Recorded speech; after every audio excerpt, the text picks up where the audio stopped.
오늘 말씀의 제목은 와서 보라입니다. 와서 보라. 오늘 말씀 중에 이 말씀이 나오지요. 지금 우리 보는 이 요한복음 1장의 38절부터의 말씀은 사실은 35절부터 우리가 살펴봐야 될 말씀이죠. 요한의 두 제자가 있습니다. 그 두 제자 중에 한 제자를 이제 오늘 본문에 안드레라 이렇게 설명을 하고 있습니다. 다른 제자에 대해서는 성경이 얘기하고 있지 않기 때문에 누구인지는 알 턱이 없지만 어찌되었든 요한의 제자들이 그들이 예수님을 바라보면서 요한이 그렇게 말합니다. 여기서 말하는 요한은 침례 요한을 말합니다. 이 세례 요한이 이제 세상 죄를 짊어지고 가는 어린 양을 보라. 하나님의 어린 양이로다. 이렇게 말하는 것을 보고 그들이 바로 예수님을 따라가게 되는 것을 보게 됩니다. 여러분 오늘 말씀 우리 38절 다시 한번 다 같이 읽겠습니다. 시작. 예수께서 돌이켜 그 따르는 것을 보시고 물어 이르시되 무엇을 구하느냐 이르되 랍비여 어디 계시오니까 하니 랍비는 번역하면 선생이라. 이 좀 두 대화입니다. 이제 예수님께서 먼저 뭐라고 말하셨어요? 무엇을 구하느냐. 여기서 구하다라는 것은 원어로 제테오라는 말인데 무엇인가를 발견하기 위해서 열심히 찾는다라는 것입니다. 잊어버린 것을 찾는 것처럼 간절히 찾고 있는 그 제자들에 대한 그 간절한 소망을 예수님이 보시고 너희들이 지금 무엇을 구하느냐, 무엇을 찾고 있느냐, 무엇에 대한 소망을 가지고 있느냐 이렇게 물으시는 것입니다. 이 요한의 제자들은 물 세례를 받은 자들입니다. 요한의 세례를 받은 자들입니다. 거듭남의 은혜를 받은 자들입니다. 그런데도 그들에게 영적인 갈망이 있었다는 것입니다. 요한의 가르침으로는 완벽하게 그들의 구원의 삶을 살아갈 수 있는 그런 영적인 해결이 없다라는 것입니다. 그랬을 때에 이 두 제자들에게 예수님이 너희들은 무엇을 구하느냐 이렇게 물으신 것입니다. 그럴 때 이 제자들의 답변이 무엇입니까? 랍비여 어디 계시오니까. 여기에 말씀해 보면 랍비를 또 이렇게 번역해놨죠. 선생이라 그랬습니다. 랍비는 이 유대인들이 잘 쓰는 히브리어 원어입니다. 랍비는 선생이다 그랬습니다. 그런데요, 이들에게 이 랍비라는 말은 단순한 선생의 말이 아닙니다. 헬라어로 선생은 디다스칼로스라는 말입니다. 이것은 다시 말해서 일반적인 교사의 의미라기보다도 오늘 말씀에서는 하나님에 관해 가르치는 자다. 단순한 선생이 아니라는 것입니다. 하나님에 대해서 가르치는 자가 랍비라는 것입니다. 여러분, 그러므로 이 두 제자들은 영적인 갈망, 누구를 찾고 있는데 누구를 찾고 있느냐? 하나님에 대해서 제대로 가르쳐줄 선생님을 찾고 있다는 것입니다. 우리 모두에게는 우리에게 구원해줄 구원자에 대한 갈망이 있는 것입니다. 이것은요, 예수를 믿는 사람과 믿지 않는 사람과 누구나가 다 찾고 있는 것입니다. 영적인 다 갈증은 누구에게나 있다라는 것입니다. 그런데 오늘 이 시간에 이 요한의 두 제자는 바로 이 예수님을 만남으로 인해서 그들의 영적인 갈증을 이제 해결되는 은혜를 보게 된다는 것입니다. 여러분, 이 시간 우리의 삶 가운데에도 이러한 영적인 갈증으로 인해서 헤매는 우리의 모습을 보게 됩니다. 문제가 있을 때에 답이 있다는 것입니다. 문제를 느끼지 못하는 사람은 결코 답을 주어도 알아채지를 못하는 것입니다. 여러분, 우리의 인생 가운데서도 우리가 단순히 먹고 사는 문제가 허덕일 것이 아닌 것입니다. 그저 내 자식이 잘 크는 것, 그게 문제가 아닙니다. 우리에게는 생과 사의 문제, 바로 영혼에 대한 관계된 문제가 있더라는 것입니다. 이것에 대한 영적 갈증, 이 갈망을 가지고 우리는 살아가고 있는 것입니다. 그럴 때에 우리가 주님을 만나고 주님의 그 말씀 앞에 온전히 서게 되면 우리 문제가 해결될 줄로 믿습니다. 예수님이 말씀하십니다. 39절 우리 다 같이 읽습니다. 시작. 예수께서 이르시되 와서 보라. 그러므로 그들이 가서 계신 데를 보고 그날 함께 거하니 때가 10시쯤 되었더라. 아멘. 예수님께서 이제 이 영적 갈등을 가지고 있는, 갈망하고 있는 제자들에게 예수님이 말씀합니다. 뭐라고요? 와서 보라. 이 성구가 얼마나 큰 메시지를 이 사람들한테 던져줬는지 몰라요. 내게 오면 너희들의 갈증, 너희들의 그 모든 문제들을 해결해 주겠다는 것입니다. 바로 해결자 되신 예수님 앞에 나오라는 것입니다. 우리 한번 따라합니다. 와서 보라. 와서 보라. 이것이 바로 전도법입니다. 우리는 예수님께로 와서 예수님을 보라는 것입니다. 만나 보라는 것입니다. 여러분, 우리가 그들에게 예수님을 보여줄 수는 없습니다. 예수님을 그들이 만날 수 있도록 우리는 인도자 역할을 하는 것밖에 없어요. 그래서 어떻게 해서든지 간에 우리는 그들을 주의 전으로 인도해야 될 사명이 있는 줄로 믿습니다. 언젠가 제가 설교 가운데도 그런 간증을 했는지 기억이 잘 안 나는데요. 제가 젊을 때, 대학생 때입니다. 그때 저하고 아주 너무나 친했던 친구가 서울 친구였어요. 그 친구가 서울 친구가 이제 지방에 와서 함께 공부를 하는데, 이제 제가 주일날, 그날은 평일이죠. 제가 주일날은 제 고향 교회를 가서 교사로 또 성가대원으로 섬겼기 때문에 평일날 수요예배 같아요. 수요예배를 늘 빠지지 않고 시내에 있는 교회, 큰 교회를 섬겼습니다. 그리고 이제 그날 제 친구와 함께 오후 시간을 보내다가 시내에서 이야기를 나누다가 함께 이제 시간이 되니까 수요예배 시간이 다 되어서 저는 교회로 가야 했어요. 이 친구도 이제 멀뚱히 따라가고 지나가다가 교회 앞에 문 앞에 서서 야, 우리 교회 가서 예배 드리자 그랬어요. 그랬더니 이 친구가 망부석이 되는 것입니다. 세상에나 꿈쩍을 안 하는 거예요. 교회 문 앞에서. 절대 안 들어가는 것입니다. 아주 무슨 황소고집처럼 잡아 끌어도 안 움직이는 거예요. 야, 세상에. 그럴 때 좀 이 씨름을 배워가지고 엎어치기 매치기를 해가지고 들쳐매고라도 들어가면 되는데, 이렇게 옷을 잡아당기고 밀고 해도 안 움직이는 거예요. 네. 끝까지 거부를 하더라고요. 네. 그러면서 결국에 이제 저 혼자 들어가게 되었습니다만, 그 기억이 지금도 제 뇌리에 생생합니다. 이것은 어찌 보면 우리가 주님께로 모든 백성들을 인도해야 될 사명은 있지만 거기에는 택자와 불택자가 있다는 것입니다. 여러분, 그렇기 때문에 어찌되었든 주의 전에 스스로 나오거나 누구의 손길에 의해서 인도받거나, 우리가 특별히 이번에 한전 상주를 앞에 놓고 우리가 품은 VIP 대신자들 가운데에 한 분이라도 그분들이 교회에 나온다면 이것이 바로 천국잔치가 되는 줄 믿습니다. 할렐루야. 여러분, 그 기쁨이 있어야 돼요. 여러분이 암만 노력을 해도 하나님이 택하지 않은 백성은 교회에 얼씬도 하지 않습니다. 복음을 들을 수가 없는 것입니다. 왜요? 그들은 코드가 다르기 때문에 그렇습니다. 영적인 코드가, 하나님에 대한 갈망이 없어요. 그래서 그들이 전혀 무관하게 살아가게 된다는 것입니다. 그런데 오늘 말씀에 보면 요한의 두 제자들은 예수님의 말씀 와서 보라, 이 말씀을 듣자마자 어떻게 합니까? 그러므로 그들이 가서 계신 데를 보고 그날 함께 거하니. 할렐루야. 여러분, 예수님의 그 와서 보라는 그 간단한 메시지 앞에 제자들은 따라오게 됩니다. 그리고 예수님이 계신 데를 봅니다. 그리고 함께 거하게 됩니다. 여러분, 이것이 바로 놀라운 은혜인 것입니다.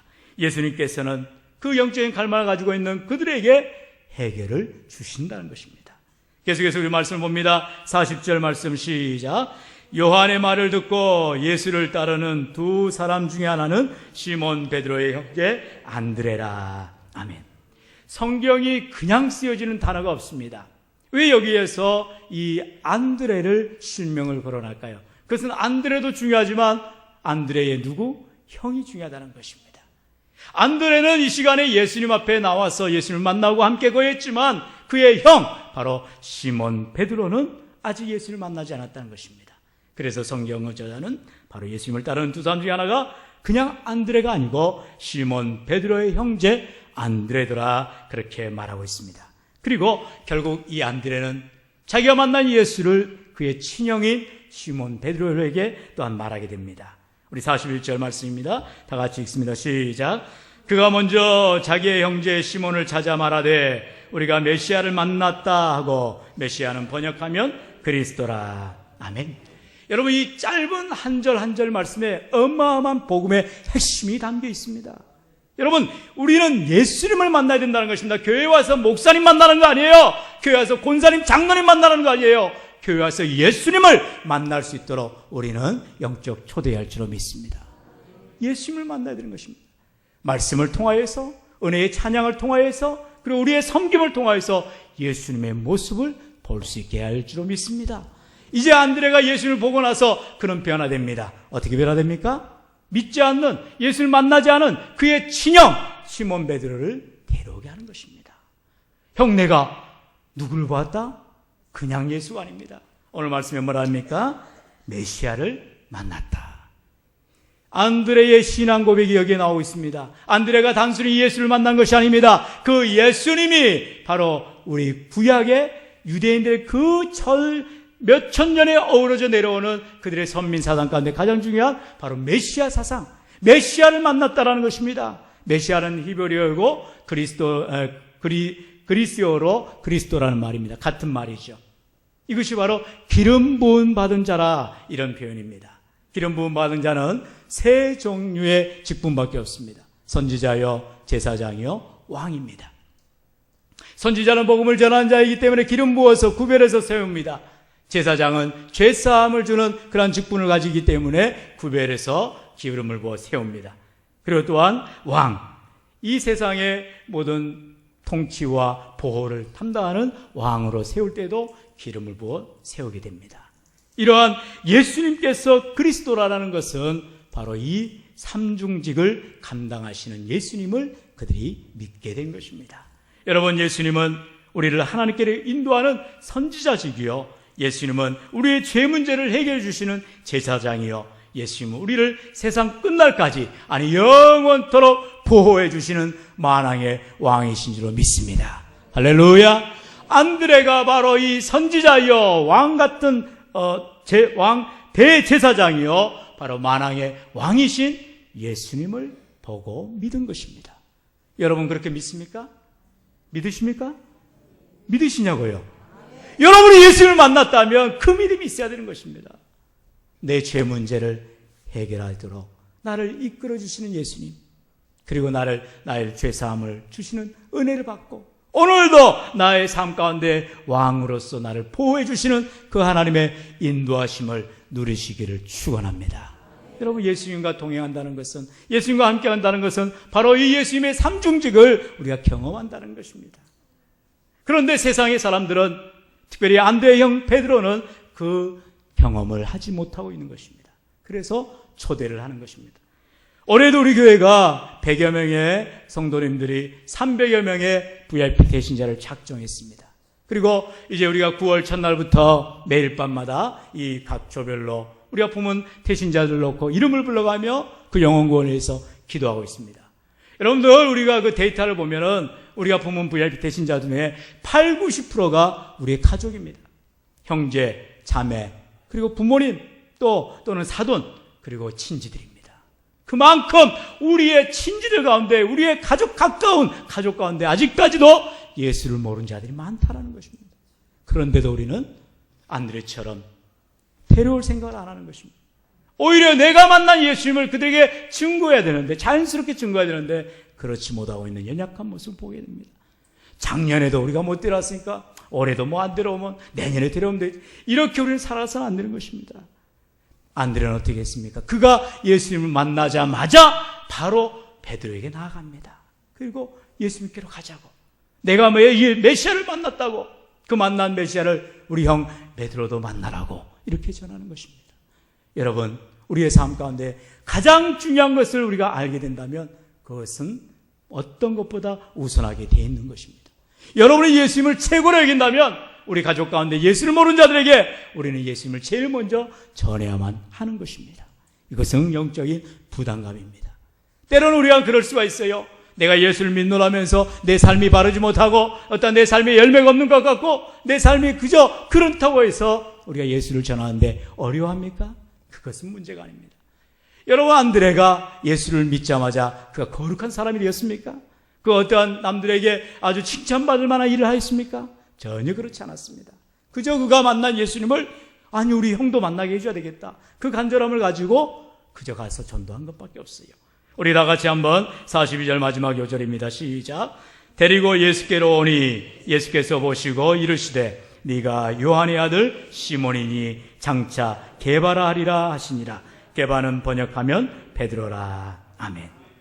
앞절에 보니까 안드레가 뭐라 했습니까? 데리고 예수께로 오니. 우리의 할 일은 바로 여기밖에 없는 것이에요. 우리의 VIP 대신자들을 데리고 예수님께로 나오면 되는 것입니다. 그리고 만나는 것은 예수님께서 하실 일인 것입니다. 살아계신 성도 여러분, 우리는 정말로 예수님을 만날 때에 인생의 해답이 있다는 걸 압니다. 어떤 교회에서부터 시작된 그 캐치프레이즈예요. 행복의 시작 예수 그리스도. 얼마나 좋은 메시지인지 모릅니다. 정말 우리가 예수님을 만나기만 한다면, 예수 그리스도를 영접하기만 한다면 우리의 행복은 이제 시작이 되는 것입니다. 할렐루야! 여러분, 지난주에 제가 확신반을 이제 또 대타로 이제 섬기는데 그 가운데에 남성분들이 다 모이셨어요. 4분의 남성분들이 모이셨는데 그들이 전혀 예수를 몰랐던 분도 계시는가 하면, 과거 예수님을 잘 믿다가 방황하다가 이제 우리 교회에 작년 VIP 태신자로 작정되어지고 또 이렇게 교회에 나오신, 그래서 열매를 맺고 주님 앞에 믿음 생활 잘하는 그런 성도님도 계셨습니다. 근데 이제 마침 그 과정이 이제 시작할 때 아이스 브레이크 그거였습니다. 당신의 인생 가운데에 가장 따뜻했던 추억이나 가장 추웠던 추억이 무엇입니까? 했어요. 근데 대부분 저는 이제 이럴 때 이왕이면 긍정적으로 보기 때문에 여러분 가운데에 과거에 가장 따뜻했던 추억이 무엇인지 한 가지씩만 우리 한번 얘기합시다 그랬는데, 희한하게도 그 4분 중에 어떤 분은 추웠던 기억을 얘기하는 거예요. 그러면서 아니 왜 따뜻한 기억을 얘기하시라니까요 그랬더니 저는 한 번도 따뜻했던 기억이 없네요 그러시더라고요. 그래서 제가 분명하게 메시지를 전했습니다. 그러셨군요. 그러나 오늘 이 시간 예수님을 만나시고 예수님 앞에 나온 우리 귀한 성도님은 앞으로는 추운 기억은 절대로 없게 되고 오직 따뜻한 일만 있게 될 줄로 믿습니다. 그랬어요. 근데 그분이 아직까지는 시큰둥해 하시더라고요. 이제 믿다 보면, 신앙생활 하다 보면 점차 하나님의 따뜻한 온기를 체험하게 될 줄로 믿습니다. 여러분, 신앙은 그것입니다. 과거에 내가 아무리 추웠고 예수 없는 그런 절망 같은 삶을 살았다 할지라도 예수님을 만나면 불꽃처럼 스파크가 나게 되어 있습니다. 그리고 그의 인생은 이제는 놀라운 따뜻함으로 하나님의 인도하심 따라서 믿음의 열매를 맺어가게 되는 것입니다. 사랑하시는 성도 여러분, 이제 우리가 벌써 한영을 위한 연속기도회로 계속해서 매일 밤마다 기도하고, 지난 주일에는 또 우리가 연합교회 예배 마치고 70인 전도대로 발족하여 우리 이 지역을 샅샅이 전도하기 시작했습니다. 정말로 우리가 나눠드린 전도지를 다 쓰고 또 전도 그 휴지도 다 쓰고 뭐 천여장을 다 뿌려버렸어요. 그래서 또 지금 주문하고 있습니다. 얼마나 감사할 일입니까? 나만 하는 게 없어가지고 계속 주문을 해야 되는 그런 놀라운 사태가 이루어지고 있어요. 오늘도 이제 9일장 곤찰레 예배 마치고 열심히 또 지역을 전도하고 마침 또 한남역에 가서 우리가 차전도를 했습니다. 얼마나 기쁜 얼굴로 이렇게 복음을 전하시고 또 차를 대접하시고 또 전도지를 나눠주시는지 모든 분들이 기쁘게 받는 것입니다. 어떤 분이 그런 얘기를 합니다. 목사님, 요 한남역에 이제 여기에 들어가서 전도를 하는데 어떤 분을 만났는데 그 사람이요, 전도지 터달래요. 누군데요? 역장이 그래요. 아니 여러분, 한남역에 가서 그 역장을 만났는데 오히려 역장이 전도하지 말라고 방해하는 것이 아니라 전도지 더 가져오라고, 갖다 놓으라고 이렇게 말하는 사람이 어디가 있겠어요? 할렐루야! 하나님은 다 예비하신 것입니다. 그리고 어떤 권사님은 이제 전도지 이제 우리가 하러 자리를 차지하는데 처음부터 만났던 그 할머니가 떠나질 않고 그 옆에 벤치에 앉아 계시는 거예요. 그리고 뭐 하겠어요? 같이 얘기하면서 이제 교회에 초청을 하지요. 이제 제가 타임을 놓치지 않고 가서 얼른 이름하고 전화번호, 주소를 적어라. 그래가지고 그분이 이제 받아줬고 이제 말하는 것입니다. 권사님이 저한테 목사님 이분 좀 기도해달라고. 이분 이제 이번 주일날 교회 버스 타고 오기로 했다고. 할렐루야. 얼마나 감사할 일입니까? 하나님께서 우리가 전도하러 가자마자 거기에 사람들을 변화시키시는 거예요. 녹여주시는 거예요. 물론 그 가운데에는 거부하는 사람들이 많았습니다. 아니 기차 타러 가기 바쁜데 거기서 세워놓고 차 주고 전도 주고 그러면 좋아하겠어요. 빨리 가야죠. 그러나 지하철에서 내려가지고 나오시는 분들 가운데는 편안하게 우리 쪽으로 와서 커피를 대접받으시고 또 교회가 바로 앞에 저 언덕 위에 있습니다. 얼마나 가르치기 좋습니까? 그래서 마음껏 전도를 그 온수통 가져와서 다 달아지도록 하고 왔습니다. 여러분, 오늘도 우리는 예수님을 만난 우리가 이제 예수님을 만나기를 원하는 자들에게 우리가 예수님을 소개하고 전하는 삶을 살아갔던 것입니다. 사랑하는 성도 여러분, 다음 주에는 이제 우리가 이러한 행사를 앞에 놓고 있습니다. 바로 열린 음악회입니다. 특별히 이번에 또 뮤지컬을 한답니다. 얼마나 귀한 집회인지 몰라요. 특별히 우리가 교회당에서 우리가 처음에 비보잉을 했지 않습니까? 아주 파격적인 일이었습니다. 제가 기억하기로 벌써 몇 년 전인데 비보잉 하고 나서 몇 사람 시험 들었어요. 아니 예배당에서 저렇게 춤판을 벌려? 그렇게 해서라도 교회에 나올 수 있는 사람이 있다면 전도하는 것입니다. 이번에는 또 전혀 교회 성경과 관련 없는 그런 뮤지컬을 합니다. 그러나 어떻습니까? 그들이 발걸음을 걷어서 교회 안에 들어와서 그런 문화적인 체험을 하고 교회란 곳이 또 이런 곳이구나. 그러면서 복음을 접할 수만 있다면 우리는 어떠한 방법을 통해서라도 복음을 전하는 사명을 감당해야 할 줄로 믿습니다. 우리 교회가 이처럼 열려있는 교회가 됩니다. 여러분 이 시간 우리는 이러한 예수님을 어떻게 해서든 만나게 하도록 우리가 여러 모양으로 섬기며 나아갈 줄로 믿습니다. 사랑하는 성도 여러분, 말씀을 맺겠습니다. 우리가 영적으로 갈망할 때 다가오시는 예수님이 계십니다. 부르시지 마시고 만날 수 있기를 바랍니다. 먼저 내가 만나야 합니다. 내가 깊이 체험해야 됩니다. 그리고 만난 주님을 바로 나의 이웃에게, 나의 형에게, 나의 동생에게, 나의 가족에게 우리는 와서 보라. 그리고 메시아를 전할 수 있는 복음의 전도자가 되어야 할 줄로 믿습니다. 예수님을 만난 자들은 예수님을 전하게 되어 있습니다. 예수님을 만난 자들은 예수님처럼 삶을 살아가게 되어 있는 것입니다. 그러므로 이번 안전상치를 통해서 우리 모두 안드레처럼 내가 만난 예수님께로 우리의 형제자매 이웃친지를 다 데려와서 예수님을 인격적으로 만나게 하는 그러한 놀라운 복음의 은혜가 넘치기를 주의 이름으로 간절히 축원합니다. 기도합니다.